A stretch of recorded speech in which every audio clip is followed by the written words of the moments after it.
And 11 o'clock is officially when we kick off Lotus Shop of Physics Live. My name is Brian Jones, and I'm joined by... I'm Sheila Ferguson. Forgot to tell my last name. Yes, Sheila Ferguson, and also by... Hi everybody, I'm Maud. Awesome. And we're going to talk about balance today. And I want to start by telling you a little bit of theory. And this is something that's kind of important to know about. I got this piece of foam here, and this is a uniform piece of foam, and it's cut in this kind of complex shape. But there's one simple point on it, and we've labeled that simple point with a dot. And this point I call the center of gravity. Now, the special thing about the center of gravity, or one special thing about it, is this. If I take this dot, and I take this rod, and I put it right on top of it, and turn it like so, it'll just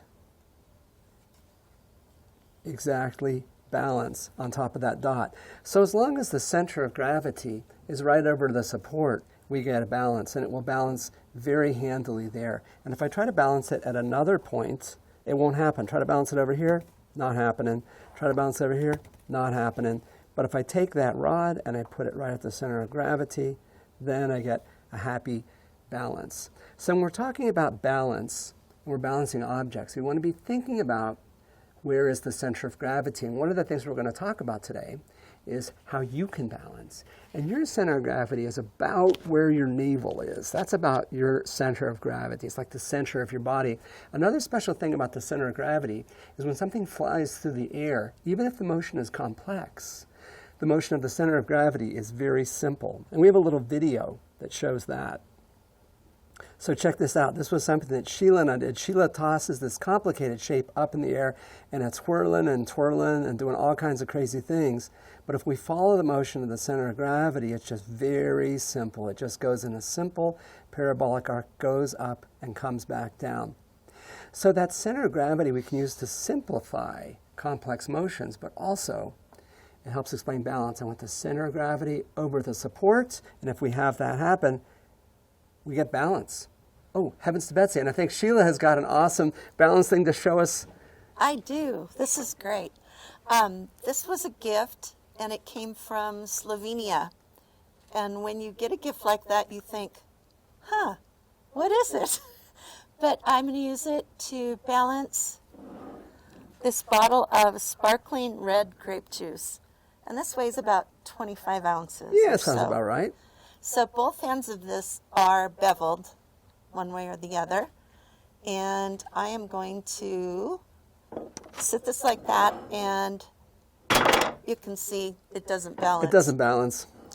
But if I take this bottle of sparkling juice and put it through the hole,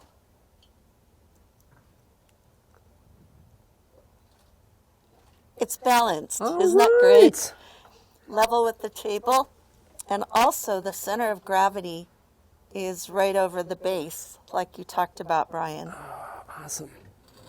So the center of gravity of the bottle, and that's about, go ahead and point to the center of gravity of the bottle again. Center of gravity is right about where? I pointed on this side.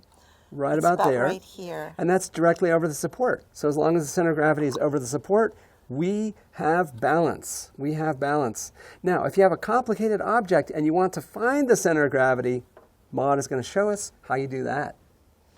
We don't all have the liberty of having our center of gravities with bright colored dots on it, so to find it on this broom, I'm just going to hold it here between two of my fingers and try to move them towards each other. One of them is moving much faster than the other, but once I get to a certain point, they come together and then they even out just at that point right there. And the center of gravity is right above your fingers, and so it balances really handily. And that wasn't a trick. You just moved your hands in, right? Let's see that again. And this is something folks can try at home. So take a broom or anything shaped like this, put it on your fingers, slide your fingers in, one slides and then the other slides, and one slides and then the other slides. And if you just keep on going, you end up with your fingers at a single point. That point is the center of gravity. And since it's right over Maud's fingers, it balances. Oh, and Maud's got another broom trick to show us. And so with this broom here, if, let's just imagine, let's see, the center of gravity of this one's just right about where all of this red is here. If I just put it there, it falls right over. But I don't know if some of you remember over the summer there was that internet trend there for a little bit where some people were saying that because of the tides or because of the way that the world is, one day specifically you could balance a broom. And what I'm just going to do here is spread out all of these bristles. Oh, you're just making a really wide base is what it looks like. I am making a really wide base, so then that way, like Sheila's wine bottle, the center of gravity will be centered over the base, and the broom should stay up.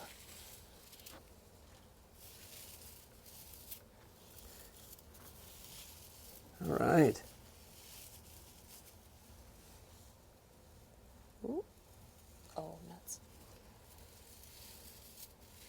So we're spreading it out, nice wide base, and if I get a nice wide base, as long as that center of gravity of the broom is over the base, we should be getting a balance.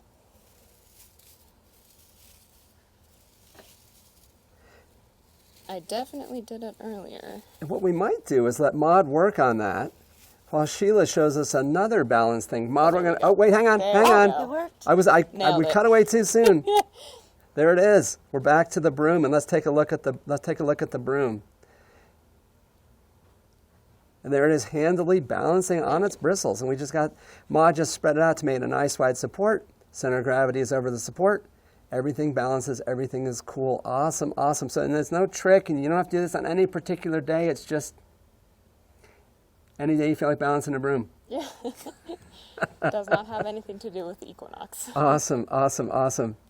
Now, let's take a look at, Sheila's got a balance thing. What? You got a soda can. Can a soda can balance? Yes, it actually can. But it doesn't look like it at first, and this is a great one. And if you just take that thing and tip it up on its side, does it balance? I will. Nope. No balance. Try it again. Nope. So what I'm going to do is add a little bit of water in there. I'll just put in about half of what I have. See if it'll balance. Nope, not. So I'll add some more water. And now let's see if we can get it to balance. All right, there it is, balanced on its edge. And that's something I may even be able to give it a little nudge. If you give it a little nudge, does it kind of roll around? Ooh, it's balanced really nicely. That is awesome. And that's something people could try, right? It is. It's great. I hope they do try it. You want to show us about how much water you put in, just so if we want to give people a tip? Yeah. I put in... Oh, I so have not a very much beaker at here, all. so it's so nice to show it, but I put in about 40 milliliters. Awesome. Awesome. So yeah, so not very much, just a little water in the bottom, and you can make that really handily balanced. And that's something we want people to try. And I didn't try that at first. I had not enough water, so as in science, you Awesome. keep trying. Got to keep trying it. And then Maud is stacking some blocks, but wait a minute, we got a balance challenge for people, right? Yeah, so what I'm going to do here is I'm just going to try to stack as many blocks up high as I can get. But the trick is I'm not going to have them all centered over each other. So I'm going to take that center of mass we've been talking about and use it here to my advantage. And at home, we want you to try this, and the challenge is to get one block completely over on the stack from the top one, or from the bottom one. It's going to have one block like not over the support. Awesome. And it looks like, Maud, if I could characterize what you're doing, each successive block is going a little bit farther out. Is that right? Oops, looks like we lost it there. So each successive block is just going a little bit farther out. Just a touch, yeah. And then you want it to be, if I am correct, you want it to be kind of an exponential increase in that way. And then the more you have, obviously the higher you can go and the more you can go over. that looks like it's about to touch. So we're going to make the leaningest stack you can, and the goal is to get that top block not over the base, which sounds like it shouldn't be possible. But doggone it, I think Maud might have done it. Think I can get one more up there? Ooh. There it is. Let's see. If I line up this one here, behind Oh my gosh, it. yeah, look at that. That top block is way the heck over to the side. The Leaning Tower of Pisa, someone says, just the same sort of thing. Exactly. Actually, it is exactly the same thing. It's just a stack. It's a stack. That is perfect. And our challenge for you is, how far out can you go? How leaning can you get it? How far out could you get that top block? So we want to see what people can do. And someone says stack more. Stack more. If I stack more, it will tip over, but I'll do it because you asked. I'm saying, Ma, that people have spoken. They want more blocks. One more on the top. Let's see if I bring those in closer, might just be able to get that one. That's not going to work. Oh, a lot of requests for, and we lose it. So we gave the people what they wanted, but kind of did a little bit. But this is a challenge for people to try at home. We want you to get some blocks and stack them up and see how far out you can go. It's kind of an awesome thing. And next, we're going to do some more balancing sort of stuff. And then we're going to do, Sheila's got a baseball bat, it looks like right there. Oh, yeah. Oh, my goodness. So Sheila's got a baseball bat. And we're going to ask people a balance question about a baseball bat. If you want to try to balance it on its end, someone asked about pencils, which we will do. But I'm going to baseball bat. Sheila, show us the different ways you can balance it. All right. I can balance it with the big end on the bottom and the little end on the top. Or I could balance it with the little end and the big end on the top. And here's our question. Which way do folks think is easier to balance it? Is it easier with the big end up or the big end down? What do folks think? We want you to weigh in. Big end up, ooh. We're getting some really clear results here, Sheila. Really? People are saying big end down is the easiest way to balance. All right. That's a very, very clear signal here. And do I need to find the center first or just go for it? I'm going to say just go for it. See which way is Okay. easier. Yep, So big which end one do you down want is me to do clearly first? out in Big front. end down? What's that? Since the big end was I'll try that first. Try that first. Big end down. So I'm going to stand up for that and try not to hit any of my compatriots. We'd appreciate Okay, that. so I have the big end down. Big end down. I'm going to balance it on my 2 fingers. Here it goes. And that's not balancing so well, Sheila. Let's try it again. That's pretty not balancy. That's definitely fallen over. Yeah. Sheila, try it big end up. See if that's easier. Oh, I'm getting nervous. Okay. Big end up. And she's got it. Big end up is balancing. Big end down is harder. Big end up is easier? That seems amazing, Brian. Which I doesn't- bet it has something to do with the center of gravity and where it is. Oh my gosh. Does it have to do with... So Sheila, show us about the center of gravity. Show us why this works. All right. Well, I'm going to move my hands like Maud did on the broom and try to find the center of gravity here. And my fingers kind of are sticking. I think the bat's a little dirty, but there's the center. All And I right. can hold it just like that. So that's your balance point. That's your center of gravity. So when you look at that, the center of gravity is higher up from the skinny end or the small end. Interesting. Oh, and if it's higher up, it's got farther to fall, so it's going to take it longer. Yeah, should I have it fall either way? Oh yeah, so if you have it with the center of gravity down, it's going to fall more Falls quickly. pretty fast. And if I have it with the center of gravity up,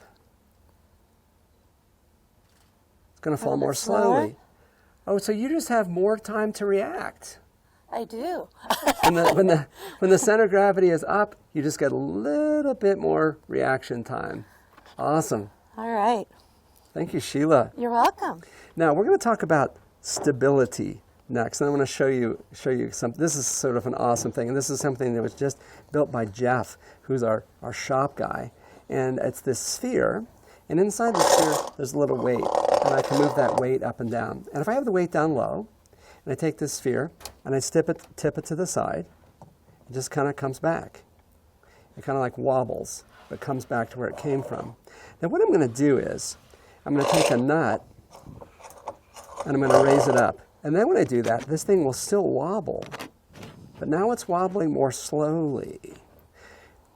So it's still stable. When I tip it to the side, the center of gravity goes up, and so gravity is pulling it back to its stable place. But if I raise it up a little bit more, raise it up a little bit higher, oh goodness, it's taking a long time to come back to its stable position.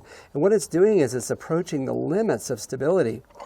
If I make it go even higher, I reach a point where this thing is not stable at all. Now if I take it and let it go, it just tips right over. It just tips right over. And so I took it, and by raising the center of gravity, I made it unstable. I made it unstable. So it's going to be not able to stand up on its own. And Sheila's got a balance challenge. I do. That works this way. All right. Right here I have a bowling ball on probably the biggest slinky you've ever seen. And I just wanted to support it because this balancing challenge is going to be over a sphere. And I have some blocks here, and I'm going to try to balance them on the top of the bowling ball. And I think we were talking about, we're comparing this to COVID, right? For teachers and parents. All right, teachers, this was like the start of COVID, and now you're balanced. It's pretty stable? It's pretty stable. It's pretty stable. All right. That's like 1 month into COVID.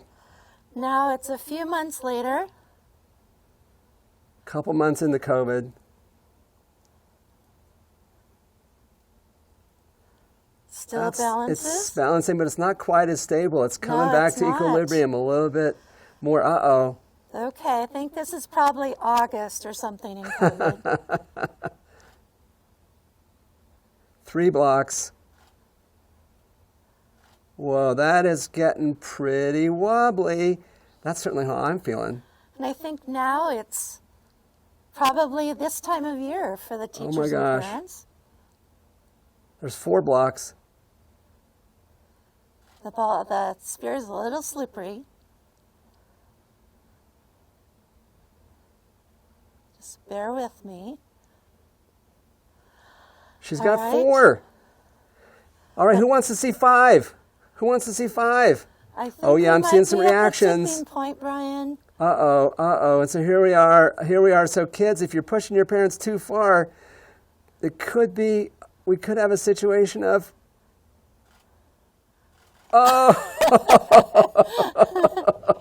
just too far from stability. And so as you put more and more blocks, it just gets less and less stable on that round platform. So 1 block, yes. 2 blocks, yes. 5 blocks, yeah, not so much. Pushing a little. 4, but 5. 4 works. 5 is just not happening. Now, one of the things we like to do on the Little Shop of Physics Live is we want to show you stuff that you can try at home. And you might not have a bowling ball that you can stack blocks on. But what you do have is a chair. And Maud is going to show us a balance thing. And this is something folks can try right now if you want. So Maud, show us where your center of gravity is. It's about where your navel is, right? Yep, this is where my center of gravity is, right about in there somewhere. And so what you're going to do, you're going to put your legs straight here. Your shins and your calves should be straight, legs perpendicular to that, and then you want to have your back straight as well. So I'm sitting on the edge of the chair to be able to do that. But so if I'm all bunch of right angles, I can't get up from here. If I just tried to sit up perfectly, keeping everything straight, I can't do it. I can even swing my arms, and I can't really. You can't stand up? Far up, unless I. Just push. Because in order to stand up, you don't really think about it, but normally you lean forward a little bit. If you don't do that quite as dramatically, maybe you put your feet back and stand from here. Or you do some sort of combination of the two.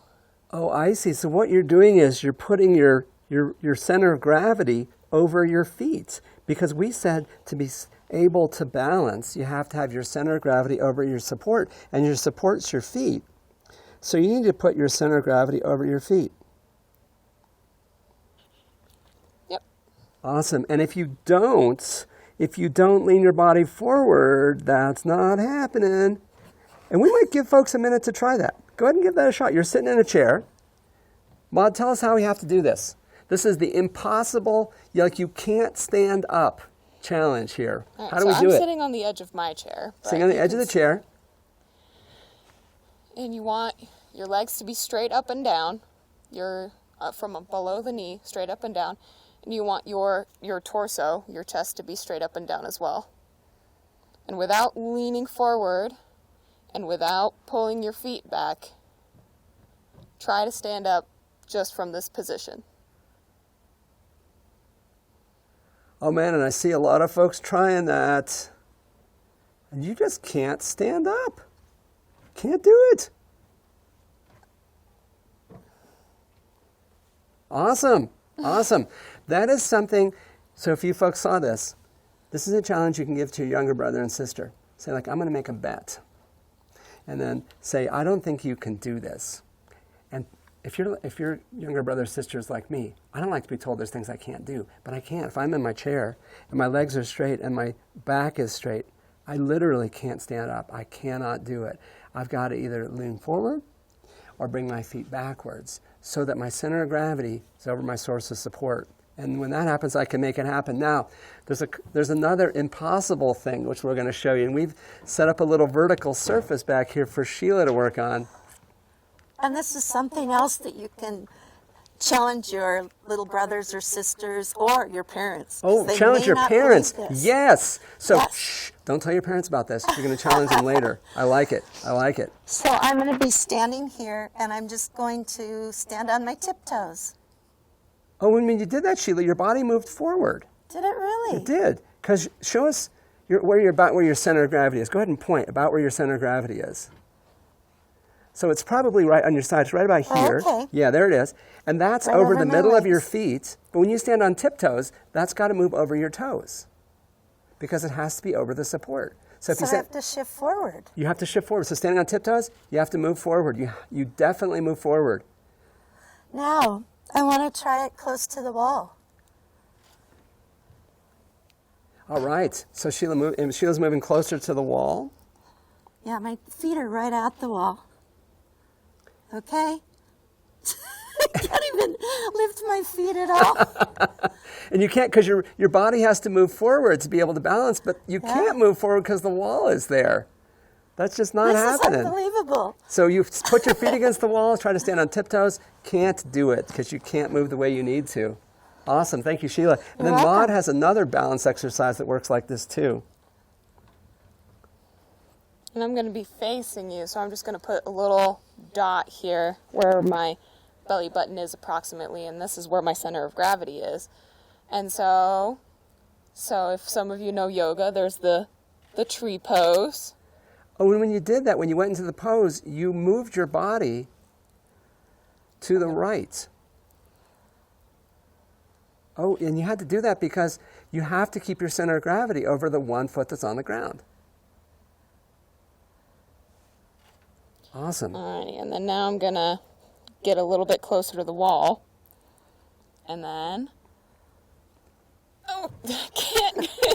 can't quite do that one. And even if I put my foot up all the way up against the wall, I cannot balance on that foot anymore. Standing against the wall and trying to lift one foot up, and it's just not happening. Nope. Awesome, awesome. And now I'm going to talk about balance and how to make balance easier and make balance harder. Now it turns out balance is something I struggle with. And if I'm going to try to do the thing that Maud did and just balance on one foot, if I do it with my eyes closed, it's like I can't do it. I literally can't do it. But if I'm watching with my eyes, I can help stabilize myself. What I'm going to do is I'm going to follow one point on the wall and just look fixedly at it. And if I do that, I can lift up one foot and then I can balance. And watching that one point on the wall Makes it really, really easy. But then Maud is going to do something to kind of mess me up here. If Maud puts this in front of me, and I'm going to watch one piece on the fabric. So I'm balancing, and I'm watching one piece on the fabric. When the fabric's still, oh, whoa! And that just made me not bounce. Let's try that again. So I'm watching one piece on the fabric. When it's still, I'm good. When the fabric moves, whoa, whoa, whoa, whoa. And it's like, I lose it. I lose it because I'm trying to stay, and go ahead and try that back and forth. Let's see if I can, whoa, whoa, and I can't do it. That just makes it like literally impossible for me to balance. Vision is part of maintaining balance, but there's another thing that you use to balance, and it's in your ears. And Maud made this awesome device to show us how this works. And that's cool because Maud's a neuroscience major, so this is right up her alley. Oh my gosh. So we've got our little friend here that Patrick helped me make into a little smiley face friend. So our ears actually help us balance. And so in your ear, you have 3 semicircular canals in each one. So you've got 6 in total. And these canals are filled with fluid, just like these little tubes here are. And so when, oh, its eyes fell off. And so when you spin, you get dizzy, right? When you spin around in a circle, you get dizzy. And that's because the fluid in these canals is moving. So if I'm going to move some of the glitter down there. So if I'm there, if I'm spinning back and forth like this, you can see that that fluid is moving back and forth in that horizontal tube there. But since you have 3 of these canals and they're all facing different directions, when you lean forward like this and then you want to swing back and forth like this, you can get a different kind of dizziness because now you're hitting this blue canal right here. And so if I go back and forth like that, you can see that that is the color of fluid that's moving while the other ones are staying relatively still. And then the last kind of dizziness is if I have you right side up and then you tilt your head this way, then it's going to be the red fluid that moves back and forth. So 3 different ways to make yourself dizzy. Oh, yeah. And Maud, show us how, if someone wanted to try this, how would they do it? So if you want to do the 3 different types of dizziness, you have your classic just turning around this way, and that's that horizontal. And then if you ever did baseball or softball at some point, I'm going to grab the bat again, it's essentially the same thing where you put your forehead down here and then you spin this way, and then that's again the horizontal this way, but when I stand up, it's that vertical when you do that, and that hit me a lot harder than the other one. And then the third one is just going to be like if you tilt your head this way and spin that way. You can feel actually like the different types of dizziness. Like one is much bigger than the other one. You literally feel it in a different spot in your head. Awesome. Which is really weird. So this is something people can try and see. It's really interesting to feel. And they give you different kinds of dizziness. So it's not just one kind of dizziness. Maud has shown us there's 3 kinds of dizziness. Now, we've been talking about balance today, and one of the times when I balance is when I'm riding my bicycle. And we want to show you something about balance on bicycles. And this relates to the topic of our next show. And our next show is going to be about spin. So I have a bike wheel here. And if I take this bike wheel, and it's suspended from a rope, and I just let it go, it just drops, as you would imagine that it would. But if I take this bike wheel, and I give it a really good spin, that spin stabilizes it, and it doesn't tip over. And so on your bicycle, once you get going, it's easier to stay up. And one of the things that makes it easier to stay up is the spin of your wheels. And that spin gives you a little bit of stability and makes it easier for you to balance. So, if you're riding your bicycle, it's a little tricky to balance when you're standing still, but once you start moving, oh yeah, once I get going, I am good to go. And now, I think we are coming to the end of this episode, and what we're going to do next is take a week off. It's fall break for everybody. So we're going to get a break.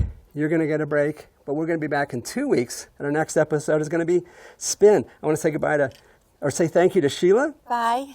Say thank you to Maud. Hopefully he's not too dizzy. And say thank you to all the people who joined us for this installment of Little Shop of Physics Live. Thank you to Adam, who has been moderating. Thank you to Patrick, who's been filming. There he is. Awesome. And we'll see you back in a couple of weeks when we'll talk about spin. Thanks very much.